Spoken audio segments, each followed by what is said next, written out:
1990년 당시 애니시를 비롯해 도시바, 히타치, 후지츠, 마쓰비시, 마쓰시타 등 6개 일본 기업은 DRAM 시장의 80%를 차지했습니다. 톱10 기업 중 미국 기업은 인텔과 TI, 모토로라 등 3개 기업뿐이었는데요. 1947년 트랜지스터 개발 이후 1980년대 이전까지 미국 기업이 장악했던 반도체 시장은 어느새 일본 천하가 됐습니다. 레이건 행정부는 위기감을 느껴 일본 반도체 기업의 덤핑이 미국 기업의 경쟁력을 갉아먹고 있다고 압박했습니다. 1985년 6월 14일 미국 반도체 산업협회가 나섰습니다. 무역대표부의 일본 정부가 민간 기업을 지원한 반도체 산업 정책이 불공정하다며 제소했고, 이어 6월 24일에는 미국 DRAM 업체인 마이크론이 일본 애니시, 히타치, 미쓰비시, 도시바 등을 반덤핑 혐의로 제소했습니다. 반도체 일본을 맹폭격한 것이죠.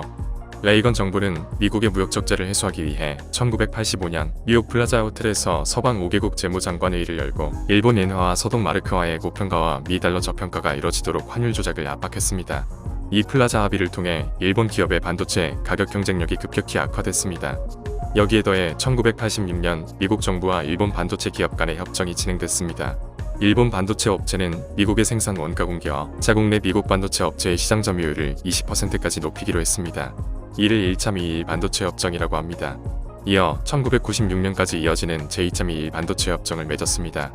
미국의 환율 정책과 무역 보복 등으로 일본 반도체는 결국 무릎을 꿇고 말았습니다. 그 틈을 비집고 지금의 반도체 코리아를 만든 게 삼성전자입니다. 이것이 미국과 일본의 피 튀기는 반도체 운명의 역사였고, 역사는 다시 이들의 손을 잡아주었습니다. 기이한 운명이라고 할 수 있죠. 미국과 일본이 반도체 협력을 하겠다고 발표한 지난 4일 하기우다 고이치 일본 경제산업상이 기자회견에서 기이하다고 말했습니다.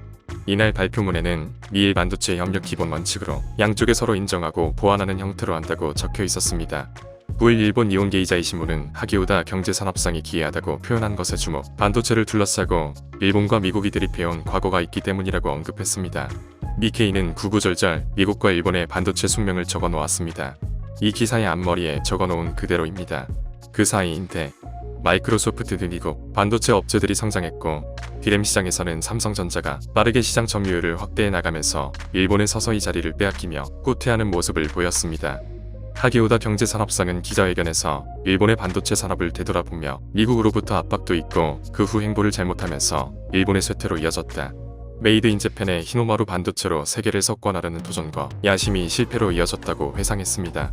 니케이는 이러한 과거가 있는 길 미가 손을 잡는 것은 경제 안보상 반도체에 무게가 실렸기 때문이라면서 인공지능 등 민간 분야뿐 아니라 군사기술에서의 중요성도 커지고 있다고 언급했습니다.